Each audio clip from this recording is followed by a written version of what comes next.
তেজপুৰৰ দাঁতিকাষৰীয়া তেলেৰীয়া গাঁও 2024 চনত প্ৰতিষ্ঠা হৈছিল স্নেহালয় নামেৰে এখন বৃদ্ধাশ্ৰম। এই বৃদ্ধাশ্ৰম স্নেহালয় এতিয়া অসমৰ নগাঁও, বিশ্বনাথ, শোণিতপুৰ আৰু ওদালগুৰিত 10 গৰাকী পুৰুষ আৰু মহিলা বৃদ্ধৰ আশ্ৰয়স্থলী হিচাপে পৰিচিত লাভ কৰিছে। এই সকলোৰে যেন এতিয়া আপোনৰ ঘৰ হৈ পৰিছে। সকলো থাকিও একো নাই। পুত্ৰ-বোৱাৰী আৰু জীয়াৰী আছে যদিও ঘৰৰ বাহিৰত থকাৰ বাবে আশ্ৰয় লয় স্নেহালয়ত। কোনোবা আকৌ পুত্ৰ-বোৱাৰী জী জোঁৱাই অকথ্য অত্যাচাৰ সহিব নোৱাৰি আশ্ৰয় ললে আশ্ৰয়গৃহত। এই আশ্ৰয়গৃহত আজি বস্ত্ৰ আৰু খাদ্য দান কৰি সহায় কৰিলে জ্যোতিষী অৱনী শৰ্মা আৰু নাট্যকৰ্মী কুশল হাজৰিকাই। নিজ মাতৃ দুৰ্গেশ্বৰী দেৱীৰ সোঁৱৰণত পুত্ৰ দীপক কুমাৰ গগৈয়ে নিজ ঘৰতে আধুনিক সা-সুবিধাৰে গঢ়ি তুলিছে এখন ককা-আইতাৰ সপোনৰ ঘৰ। ইয়াত থকা আইতাসকলে কেতিয়াবা গাইছে আইনাম আৰু কেতিয়াবা এৰি অহা দুৰ্বিষহ দিনৰ কথাবোৰ পাহৰিবৰ বাবে আওৰাইছে কীৰ্তন, নামঘোষাৰ পদ।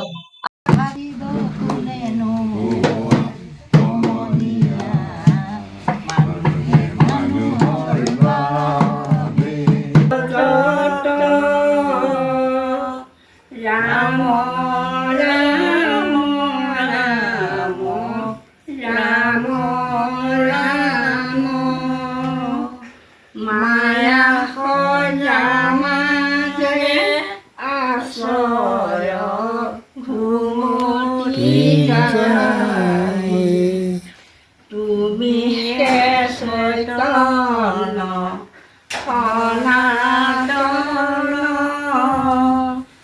ৰাম ৰাম ৰাম ৰাম ৰাম।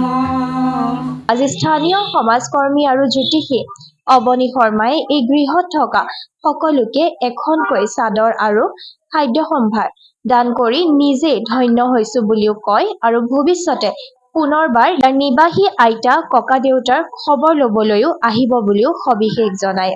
প্ৰথমতে আপোনালোকক অশেষ ধন্যবাদ দিছোঁ যে আজি এই তেলেৰীয়াত অৱস্থিত যিখন বৃদ্ধাশ্ৰম স্নেহালয় তাত আজি আমি কেইদিনমান আগতে কুশল হাজৰিকা মানে কুশলদা বুলি মাতোঁ মই আহিছিলোঁ আৰু তাত আহি পেলাই এটা পৰিৱেশ দেখিছিলোঁ। ইয়াতে 11-12 গৰাকীমান আইতা আছে আৰু তেওঁলোকক দেখি পেলাই মই সেইদিনাখন মোৰ অন্তৰাত্মাই অতি দুখিত হৈছিলোঁ যে আমি নিজৰ ল'ৰা-ছোৱালী থকা অৱস্থাটো যে নিজৰ ঘৰ বাৰী আৰু তেওঁলোক সম্পূৰ্ণলৈকে অৱস্থাপন্ন ঘৰৰ মানুহ, তেওঁলোকৰ এটা সেই ঘৰৰ পৰিৱেশ এৰি পেলাই এখন আশ্ৰমত আহি তেওঁলোকে আজি জীৱন যাপন কৰিব লগা হৈছে।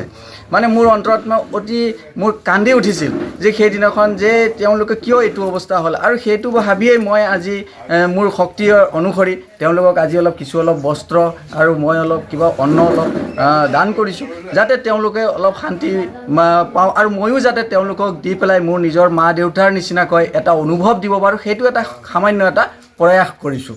দিনতো মই ভাবিছোঁ যে প্ৰত্যেক বছৰেই এনেকৈ যাতে আমি এনেকুৱা এটা কাৰ্যসূচী আমি কৰি থাকিব পাৰোঁ।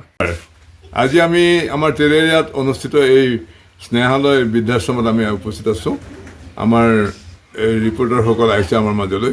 গতিকে আমি আজি এই মোৰ বন্ধু অৱনী শৰ্মা জ্যোতিষী, ভাল জ্যোতিষী, তেখেতে আমাৰ এই অঞ্চলতে বহুতো ৰাজহুৱা কাম কৰি আহিছে। আজি তেখেতে এই বৃদ্ধাশ্ৰমৰ যিসকল আইতা আছে, ককাহঁত আছে, তেখেতসকলক লগ পাব আহিলে আৰু ভাল লাগিল সঁচাকৈ। আজি আইতাসকলক লগ পাই আমি নথৈ আনন্দিত হৈছোঁ।